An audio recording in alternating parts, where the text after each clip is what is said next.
I'm the oldest member in our block now. Esther Adams puts the Queen into this corner of Queen Avenue North. I feel safe here. This year I celebrated my 50th year in this house. From her wheelchair throne, she still hears nightly gunfire in the distance. Her biggest worry, though, her car's catalytic converter was just stolen for the third time. They slick.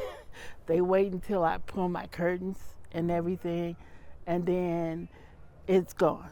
Esther's not leaving the North Side, but it seems like all her favorite stores are pulling up stakes. Her pharmacy, the Walgreens a few blocks away on West Broadway, is permanently closed, blaming, among other things, dynamics in the local market. Her supermarket, Aldi at Penn and Lowry, packed it in too, saying they couldn't expand and their lease was expiring. Even her Walmart in Brooklyn Center is closing. And it's not just happening here. Walmart is closing stores in Chicago. In San Francisco, a retail exodus. Walgreens closing 5 stores, Nordstrom, Whole Foods, and several big box stores getting out as well. All cited crime, not just profit, as part of the reason. It's no secret that these are difficult times for retailers who are re-examining their business strategy, their locations, and their overall footprint. But there is something else that retailers have become acutely aware of: crime, and the impact it can have on their profits, their insurance, and their overall liability. Think of it this way. Every crime, every carjacking, robbery, assault, or homicide is a data point. Esther's stolen catalytic converters, data points. The Aldi and Walgreens with hundreds of police calls for shoplifting, assault, even a customer shot last year inside the Walgreens, all data points. In fact, Minneapolis police provide all this data and much more, like shots fired calls, free to download on the city's website.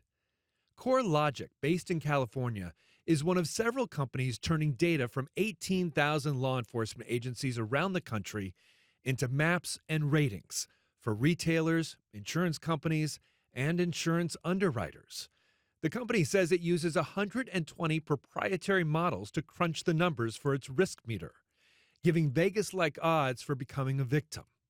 And this is how CoreLogic data sees North Minneapolis, a large red zone stretching from Olson Memorial Highway across 7 neighborhoods, covering near North, Jordan, Hawthorne, Falwell, McKinley, all the way to Camden.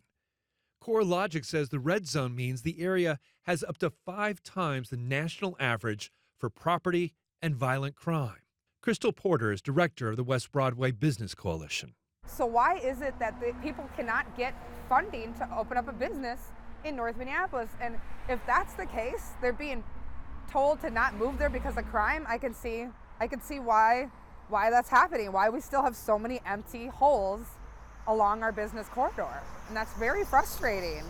And what's funny, man, Tom, that you present that is, for the last 15 years, I've been telling everyone that this map exists. I just didn't know where it existed, because just from being an observer of the community, being born and raised here, I knew that there was something that existed that was stopping companies from coming here. There are red zones in South Minneapolis covering Ventura Village, Phillips, and East Phillips. There are no red zones in St. Paul. And in all of Minnesota, there is nothing like the island of red on the north side. It looks like it's generalizing the entire area and the entire community of North Minneapolis as 100% crime-ridden, which actually isn't the case. Dean Rose runs Broadway Liquors just on the edge of the red zone. He believes it's not just crime, but also the civil unrest 3 years ago that gutted parts of the city. More than $317 million in claims, mostly for commercial property. North Minneapolis had $44 million in claims paid out. Broadway Liquors was cleaned out by looters. He had to close for 2 months. His insurance rates more than doubled. And quite honestly, over the history of the decades when we've been trying to recruit businesses to West Broadway, frequently the national chains and the businesses that have a presence throughout the country look at our area and say, we're not coming there. But the Minnesota Insurance Federation says that is the nature of managing risk.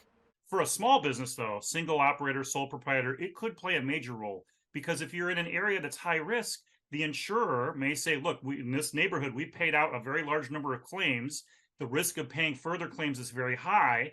So a business owner may have to pay a commensurate premium with that, which means it's going to be more than a business that's in a safer area might have to pay. You telling me this is the new map? That's bad. Because I thought this was the old map. When we showed Esther her home in Willard Hay covered in red, it reminded her of maps from years ago. When I moved here, they said that it was a lot of redlining. All over the country, thousands of new building permits are being tacked up. In 1934, as part of the New Deal, the Federal Housing Administration developed a classification system for urban areas. Red areas were considered hazardous for investment. Areas in green, usually neighborhoods with racially restrictive covenants, were considered the best. The maps were used in banking and real estate for decades. You can still see the legacy of those maps today in socioeconomic status, race, home values, and home ownership. Those old redlining maps cover most of the same areas, now in red, because of higher crime rates. CoreLogic declined an interview, but in a statement to the Fox 9 investigators, says it never uses any personal characteristics associated with race, color, religion, national origin, citizenship, nor does it use household income, neighborhood demographics, or real estate listings or sales activity for any of its crime risk analytics. It's just so striking to me that this map is not telling the full story. But Associate Professor Claire Kelling of Carleton College says just because you don't include such data doesn't mean there aren't biases that might get baked into so-called black box algorithms. The North Side also has a history of over-policing that can artificially inflate crime data, with saturation patrols like the recent Operation Endeavor.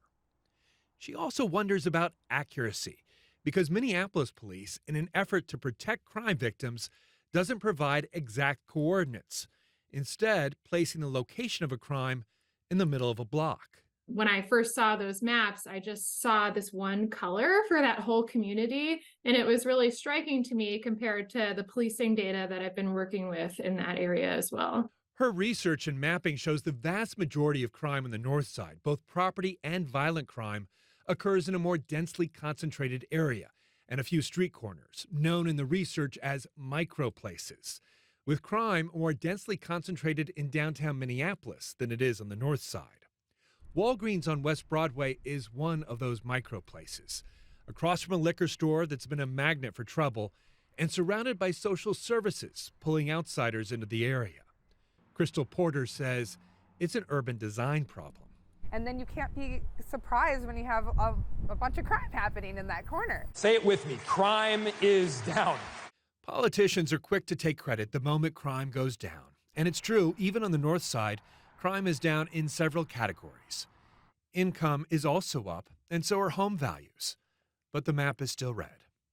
And those who have stuck it out wonder, when will major retailers see the opportunity here instead of the obstacles? Probably because of that map. I mean, I would be scared away from it too if I wasn't from here. For the Fox 9 investigators, I'm Tom Lyden.